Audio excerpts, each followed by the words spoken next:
And now, 6-1 from Chicago, Illinois, your host for the Give and Go Hoop Show, Low Battle. Give and go time once again. Hey, this Low Battle coming at you. This time I'm going to hit you with my starting five plus my sixth man. That's basically me touching on 6 quick topics of what I think, I want to talk about here, that came to my mind over the last week or so. So first thing, let's talk. I was going to talk about the Miami Heat, but then everybody does that, so forget it. Let's talk about the Chicago Bulls. And everybody, I'm very impressed with Derrick Rose and what he's done, with as far as his improvement on his jump shot and, the pickups that they picked up with Korver and Boozer. Of course, he hadn't played yet because he punched his hand through a wall. I'm sorry, they said he tripped over some luggage. But anyway, but I believe the real surprise of the Bulls is Joakim Noah. I believe that is the X factor. That's the main thing that's making the Bulls tick right now.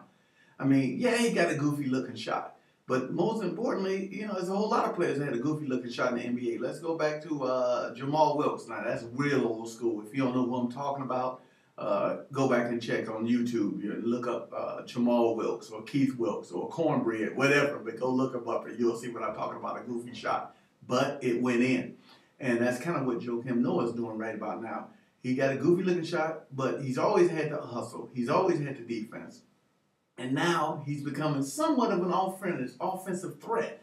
And that in itself, I believe, is the X factor for the Bulls. So I believe, as they put their team together and get healthier and things like that, and Boozer don't have any more domestic violence, don't trip over some more luggage, they'll probably be okay.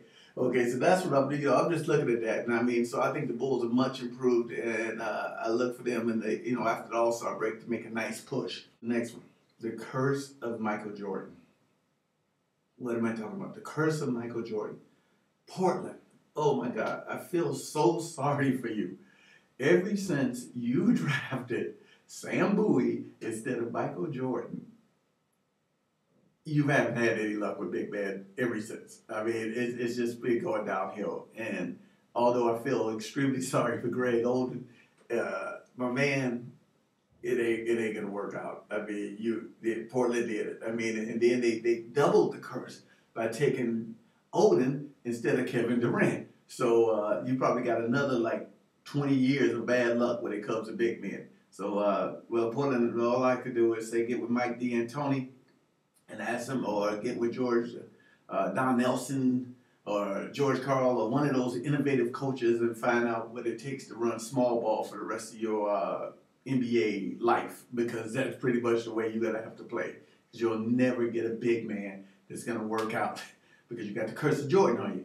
And so that's just kind of what's going to happen with that. But as it pertains to Greg Oden, I just, I don't get it. What's up with these NBA execs? Do the dude have to lose both his legs before you think he's not going to be able to make a comeback?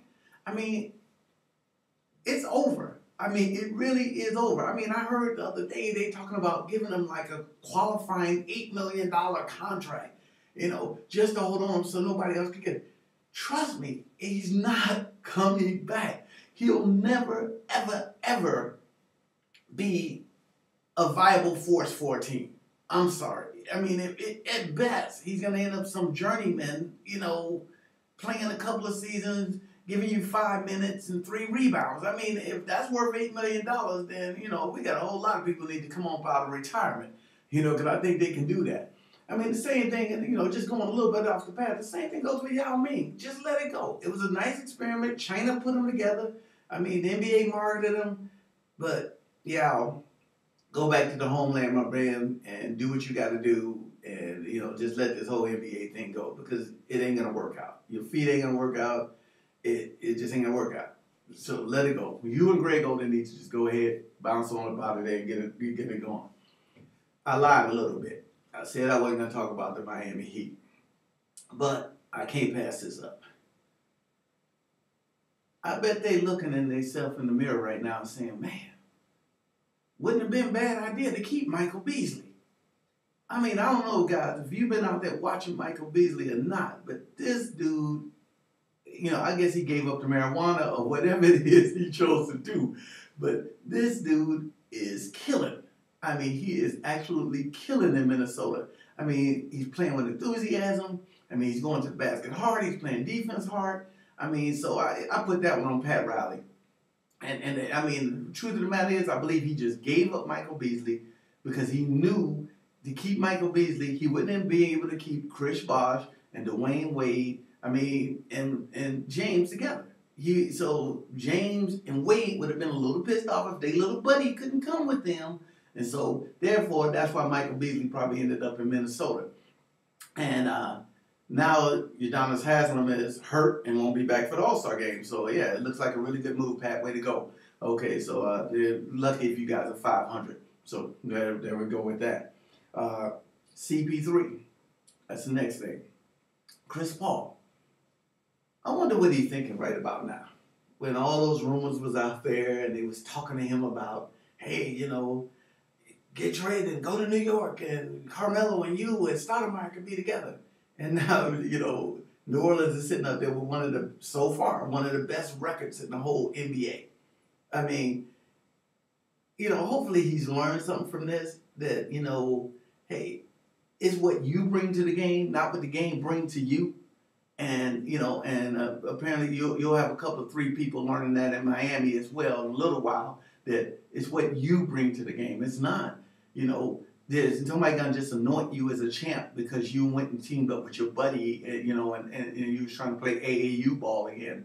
The NBA is not AAU, you know, although they're trying to make it that, but it's not. I mean, so, I mean, good, you know, good looking out. You're doing a good job, CP3. Stay focused. Realize that you're the leader of that team and see where you can take it and quit. Don't be like your whining buddies and leave it there. And the last thing I want to talk on my 6th man, like I said, I lied a little bit because I said I wasn't going to talk about Miami, but they just make it so freaking easy to talk about. I mean, you know, it's like they threw the rock concert. They did all of this stuff. You know, and then it's like, so every little move they make, it just makes it easy to talk about them. I mean, and then I was looking at TV the other day, and I saw this campaign that they got for their fans to fan up because they need them to come to the game early, and they need them to stay the whole game, and they need them to get loud, you know, to show that they can appreciate this dream team that they've put together. Give me a freaking break. I guess that's what they deserve. LeBron, I bet you looking at yourself right now and saying, if I would have went to the New York Knicks, would I have this fan problem? Would we have a problem with the fans? No, you took the softer, gentler route and went to Miami, and then you expected that they was gonna own the city. That's not a basketball city. I mean, you're just something they do in between driving up and down the street in their Lamborghinis and their Mercedes and their Beamers and they, you know, and their Porsches. I mean, that's what they do. When they tired of driving up and down South Beach, then they go to basketball games. And then they stand still. And then they let everybody stare them in there. I mean, that's what you get. I mean, that's what it is. And now you're asking them to fan up. They are what they are. I mean, hey, but you know how it is. If you'd have went to New York, him, and they convinced Wade to go with him, then, you know, New Yorkers are very passionate about their basketball, and he would have probably had a more difficult time, I would think, pulling the wool over their eyes, so to say. But anyway, I'm going to go ahead and close out here. May all your jump shots hit the bottom of the net. Life, love, and hoop forever.